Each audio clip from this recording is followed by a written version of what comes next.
તમે જે અત્યારે કથા સાંભળી રહ્યા છો શ્રીમદ ભાગવત, એ ભગવાને જીવેલું છે અને ગીતા ભગવાનનું કીધેલું છે. બંનેમાં ફરક છે. આ જીવેલું છે અને કીધેલું છે.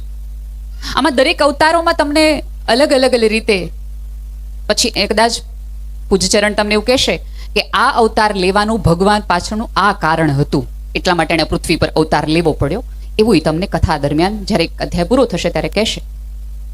હવે તમે વિચાર કરો, પૃથ્વી પર એ જ્યારે જ્યારે આવ્યા છે, કોઈ પણ સ્વરૂપે આવ્યા છે, જ્યારે જ્યારે એણે અવતાર લીધો છે ત્યારે ચોક્કસ કોઈ કારણ છે. એવું નથી કે આ કંટાળો સ્વર્ગમાં આવતો તો કાલો આંટો મારી આવી નીચે પૃથ્વી પર, એમ કઈ ભગવાન ના થાય. અને એમ આવીને વયા કોઈ તો ખબર ન પડે, કોને ખબર છે આમાં બેઠો હોય સાંભળતો હોય, તમારી બાજુમાં જ હોય, તમારી અંદર જ હોય. પણ એ જ્યારે રહ્યો છે, એણે માણસ તરીકે જ્યારે જન્મ લીધો છે, માની કુખમાંથી જન્મ લીધો છે, ત્યારે ચોક્કસ ને ચોક્કસ પૃથ્વી પર આવવાનો એક એનો આશય હતો, એક કારણ હતું જેની માટે એ પૃથ્વી પર આવ્યા. હવે ઈશ્વરે જો કારણ સાથે આવ્યા હોય તો તમને શું લાગે, મને તમને આમ અમથા મોકલી દીધા છે, જાઓ આંટો મારી આવો, મેં આવડી મોટી સરસ મજાની પૃથ્વી બનાવી છે? ચોક્કસ કોઈ કારણ હશે મને અને તમને બનાવવાનું. આવડી મોટી પૃથ્વી, 8 અબજની વસ્તી, આટલા બધા અવતારોની અંદર માત્ર મને ને તમને માણસ બનાવ્યા. બાકી તમને મને કંઈક બીજું બનાવ્યા હોય તો આપણે કે ને કેસ કરવા ભગવાનને જવાના હોય તો વળતી વખતે, તમને તમે કેમ આ પ્રાણી બનાવ્યા? નહીં, તમને માણસ મને ને તમને બનાવ્યા. અને એ કેવા બનાવ્યા? આ કથા સાંભળ્યા પછી, આ બધા અવતારો સાંભળ્યા પછી ભગવાનનો આભાર માનજો કે ઉપરવાળાએ તમને માણસ બનાવ્યા, સારા માણસ બનાવ્યા, સારી નાતમાં આપ્યા, સારા સગા આપ્યા, સારું પહેરવા ઓઢવા ખાવા પીવાનું, તમારી ઇન્દ્રિયો યથાવત છે, તમે બોલી શકો, સાંભળી શકો, ચાલી શકો, બધું જ કરી. બાકી ન્યા ક્યાં બીબાની તાણ નથી, ગમે બીબામાં તમને મને મોકલી દીધા હોત. પણ તેમ છતાં જો એણે તમને બધા અંગો સાથે, ખાવા પીવાની બધી જ લહેજ સાથે મોકલ્યા હોય તો એનો અર્થ એ છે કે ઉપરવાળાનો એક આશય હતો, મને તમને અહીંયા કંઈક મોકલવાનો. આ કથામાં જ્યારે જ્યારે કશું કહેવાય છે ત્યારે મને તમને એ યાદ કરાવવા માટે કહેવાય છે કે તમે ભૂલી ન જતા, તમે ધક્કો ખાવા માટે પાછા ના થાય. કોઈ કારણ હતું કે તમને અહીંયા મોકલ્યા. બધા કોણની અંદર તમે આમ જુઓ ને તો અત્યારે જીવવા જેવો યુગ છે. જે લોકોને અત્યારે જીવવાનો વિચાર ન આવતો હોય એને ખરેખર કંઈક પોતાની જાતને અથવા ધર્મના આંગણે જવાની જરૂર છે. અત્યારે મને તમને જેટલું સુખ છે ને એટલું સુખ આ પૃથ્વી પર પહેલા ક્યારેય નહોતું, ક્યારેય નહોતું.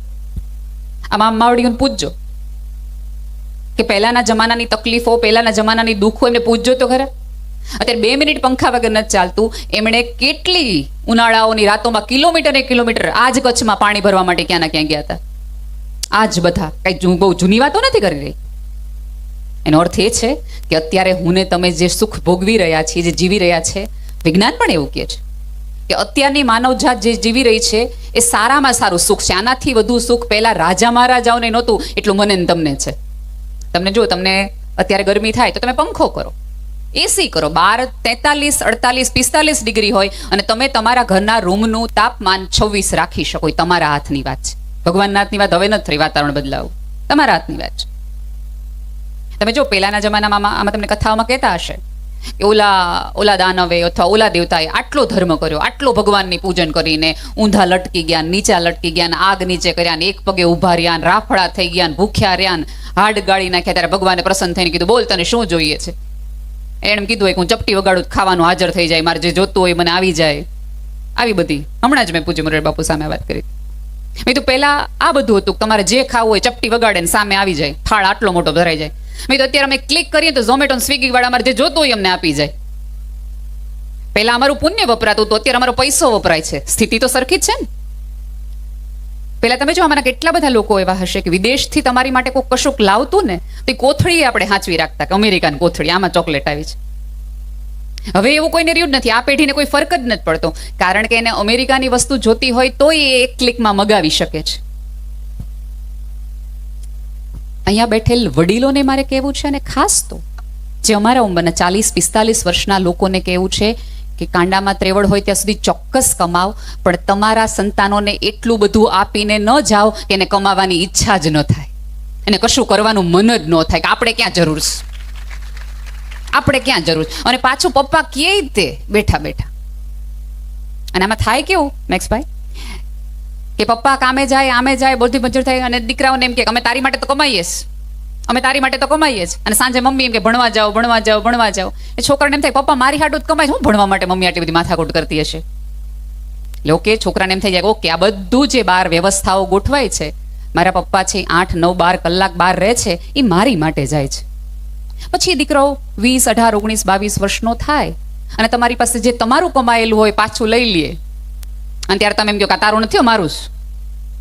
ત્યારે ઓલો તમને કે તમે મને નાનપણમાં કીધું હતું ને, તમે મારી માટે હવે કેમ ખોટો ડખો કરો છો? હા, આ બધી કથાઓ ક્યાંક મને ને તમને કેવા માણસ બનવા, કેવા પિતા બનવા, કેવા ભાઈ બનવા, કેવા ભાભી બનવા, એ બધું શીખવે છે. હમણાં તમને ખબર હોય તો થામા નામનું એક ફિલ્મ આવ્યું છે.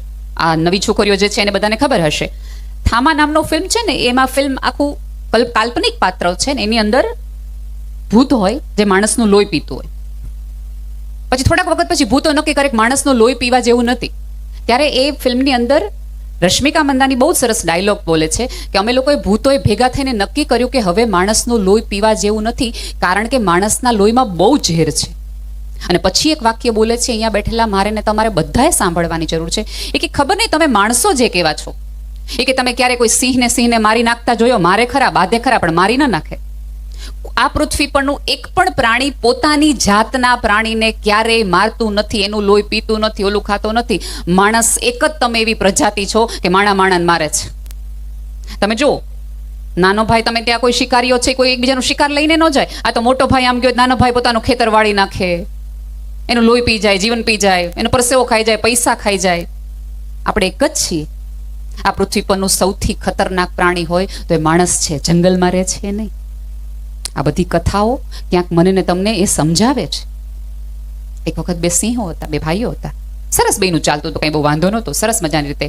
એક વખત એક નાની એવી ગેરસમજણમાં એ બે સિંહ વચ્ચે બાંધણ થઈ ગઈ અને ગેરસમજણ થઈ ગઈ, અબોલા લેવાઈ ગયા. આપણે ઘણી વખત નથી, આમાંના ઘણા બધા હશે, ન બોલે નહીં. સગા ભાઈઓ હોય, સગી બે ભાઈ બહેન હોય, બાપ દીકરો હોય, બોલે નહીં, બોલો નહીં. મનમાં હોય નાનું રાય જેવું વસ્તુ, અણબનાવ, બોલે નહીં. બે સિંહો વાત ન કરે. પછી એક વખત એવું થયું કે એક જંગલી કૂતરાના ટોળાએ એ નાના ભાઈના બચ્ચા ઉપર પ્રહાર કરવાનું શરૂ કર્યું. એટલે જે અબોલા હતા એ ભાઈ આવી અને ઓલાને યુદ્ધ કર્યું અને ઓલા શિકારી કૂતરાઓને જતા કરે, જવા દીધા. એટલે પછી શિકારી કૂતરા તો જતા રહ્યા. એટલે છોકરાએ નાના નાના બાળકો જેવા તેને પૂછ્યું કે તમે મારા પપ્પા બોલતા નથી ને, તમે મારા પપ્પા સાથે વાત નથી કરતા, તોય તમે અમને બચાવ્યા, તમે મારા ઘરે નથી આવતા તોય તમને બચાવ્યા. ત્યારે જે સિંહે વાત કરી હતી એ મારે ને તમારે યાદ રાખવા જેવી છે. એણે એવું કીધું હતું કે સંબંધોમાં, ભાઈબંધીમાં, ભાઈ ભાનુડામાં એટલી બાંધણને એવી ગેરસમજણ ન લેવાય કે ગામના શિકારી કૂતરા આવીને એનો લાભ લઈ જાય. એને ફાયદો થાય, શિકારી કૂતરાઓને ફાયદો થાય એવા બંધનો ન રખાય. આ બધા કથાના જે દાનવો છે ને, હજી કઈ બધા કૌરવો મરીએ નથી ગયા ને હજી બધી મંથરાઓ વયે નથી ગઈ. જે દિવસે બે ભાઈઓ વચ્ચે તમને એમ કહેવાનું ઈચ્છા થાય ને કે તે બહુ તારા નાના ભાઈ માટે કર્યું, કા પણ બિચારે તારી યાર કેવું કર્યું, ત્યારે સમજી લેવો કે આ કૌરવોનો કોઈક નાનો મોટો ભાઈ છે કે જે તમારી બાજુમાં આવ્યો છે. બે દેરાણી જેઠાણી સરસ હોય, જેઠાણી આવે ત્યારે નેચરલી ઘરમાં તમે વહેલા આવ્યા હોય તો ઘરની વ્યવસ્થા થોડી જુદી હોય. ત્યારે કદાચ નળિયા હોય અને પછી દેરાણી આવે ત્યારે નળિયા ન હોય તો તમારે એ પછી એમ ન કહેવાય કે હવે મારે તો આટલું કરવું પડે, તું આ કર. એટલે ત્યારે કોઈક મંથરા નામની સ્ત્રી આવે બાજુના પાડોશમાંથી અને એમ કે તમે કેટલું કર્યું આ ઘર હાટું, કા અને આ નવી આવીને કેવા લાભ છે. ત્યારે સમજી જવાનું, આ તરત કથાને યાદ કરો ને કે આવ્યા બેન મંથરા અમારા ઘરમાં. હા, ભૂલી ન જતા. હજી આપણી આજુબાજુને ક્યારેક એવું, આજુબાજુ નહીં, ક્યારેક આપણે જોઈએ મંથરાને, આપણે જ કૌરવ હોય એવું બધા સામેવાળાને કહેવાની જરૂર નથી, આપણે હોઈએ. પણ કઈના કાન ન રાખવા. મંથરાઓ તો ગામમાં ઘણી આંટી મારતી હશે. તમારે તમારી સ્થિરતા જાળવી. ત્યાં દીકરીઓ તમે જોયું હશે ને, બહુ જ સરસ રીતે ઓબ્ઝર્વ કદાચ કોણે કર્યું હશે, તમે જોયું છે દૂરથી જોતા એને આટલી મોટી ભાઈઓએ સ્ક્રીન મૂકી છે તો તમને દેખાતું હશે કે એ દીકરીઓ એક હાથે તલવાર અને એક હાથે પોતાની ચૂંદડીનો છેડો રાખીને જો હલાવી શકતી હોય પોતાની ચૂંદડીનો છેડો સહેજ પણ આમથી આ વગર, તો એ ક્યાંક મને તમને સંદેશો તો આપે જ છે. હા, જુદી વસ્તુ છે, જુદી રીતે એને કરી બતાવ્યું છે.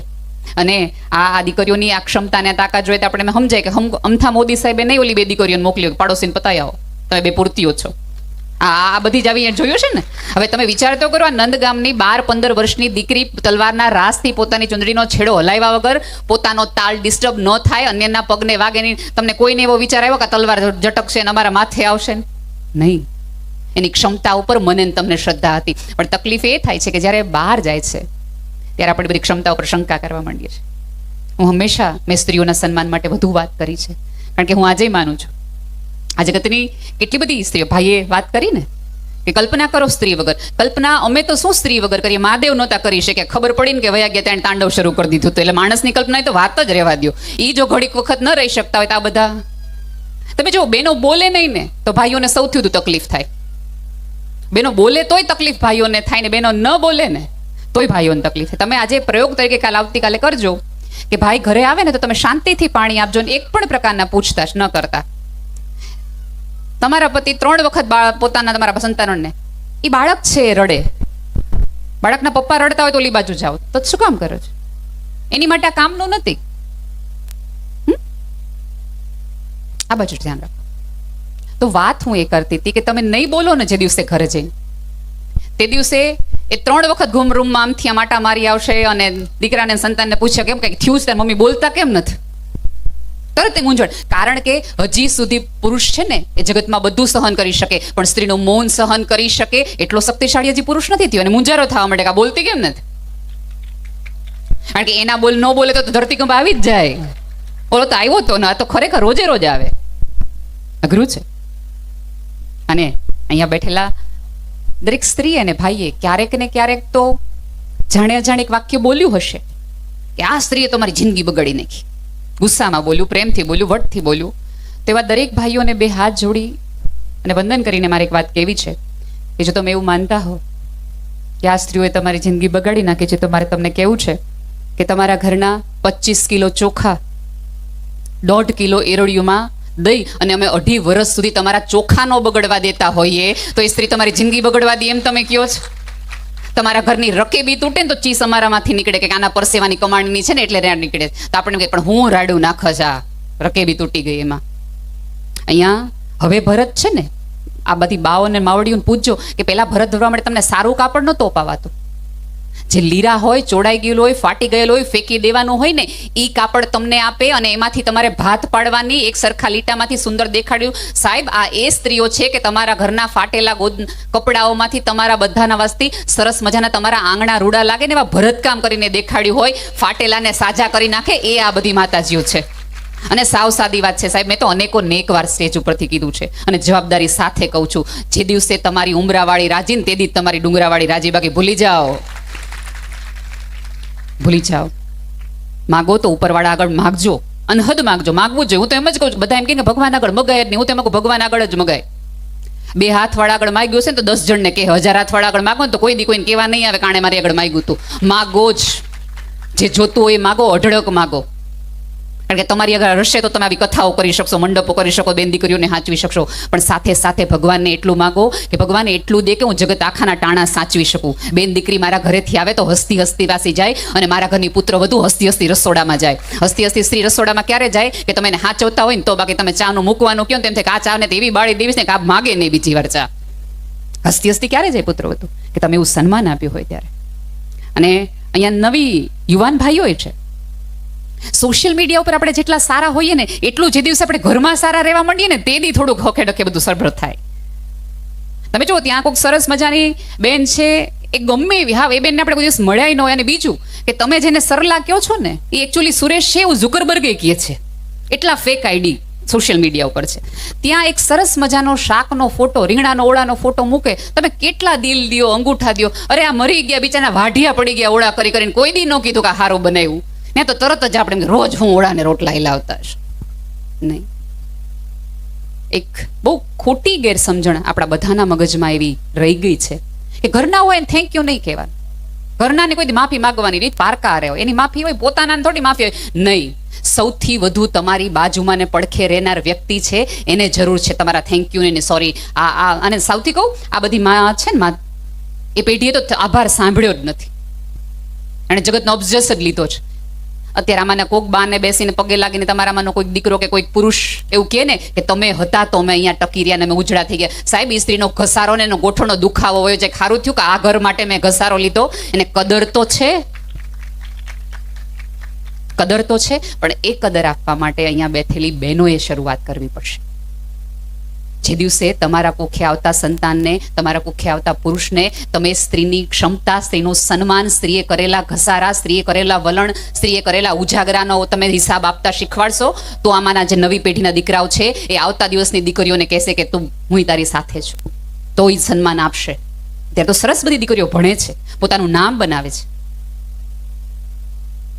પણ જો એ તમે નહીં શીખવો, જો તમને જેટલી ફરિયાદ તમારા પતિ માટે છે એ ફરિયાદ એટલી સુધારણા તમે તમારા દીકરામાં કરી શકો ને, એટલા તો એને તમે બદલાવી શકો ને. કે ભાઈ મને એવું છે કે ભાઈ મારા વર છે એને વખાણ કરતા આવડવા જોઈએ, તો તમે સાથે સાથે તમારા દીકરાને અત્યારથી શીખવાડો કે જો કોક સ્ત્રી 45 ડિગ્રીની અંદર તમને ગરમ ગરમ રોટલી કે રોટલો ખવડાવતી હોય તો એક વખત એ સ્ત્રીને પૂછવું જોઈએ તે જમ્યું. અને આ આમનું કામ નથી, તમારું ને મારું કામ છે એને એ સમજાવવાનું. માત્ર શિક્ષણ છે તમે ચોપડીમાં લઈ લેશો તો ખોપડીમાં કઈ ઉતરશે નહીં સીધું. આ વચગની રસ્તો કાઢવો પડશે મારે ને તમારે બંને. આ આખી કથાઓની અંદર સ્ત્રી પાત્રોના સર્જનની કેટલી બધી કથાઓ છે, કોઈક દિવસ ધ્યાનથી સાંભળો. પણ આમાં કેવું થાય ખબર છે કે આવી બધી વાતો થતી હોય ને એટલે આપણે એમ થાય સાંભળજો તમે તમારી હાટું હતું. અને બીજું કે પરિવારને જોડવા માટે સ્ત્રીએ સૌથી મોટી ભૂમિકા નિભાવવી પડે. કારણ કે મેં જેમ કીધું એમ કે ફાટેલા કપડાઓમાંથી સરસ મજાની રચનાઓ કરીને, સરસ મજાના ભરત ગૂંથણ કરીને તમે સરસ મજાનો ચાકડો બનાવી શકો, પણ એ ચાકડો બનાવતી વખતે એ સોયના ટેભા ઉપર તમારા ટસિયા ફૂટી જાય તો એ તમારે જ પી જવા પડે. એ લોહીના ટસિયા તમારે જ પીધા પડે. તમારું લોહી તમે પીધા કરો ને બાળ્યા કરો ને તો પરિવાર ભેગા ને જોડાયેલા રહે.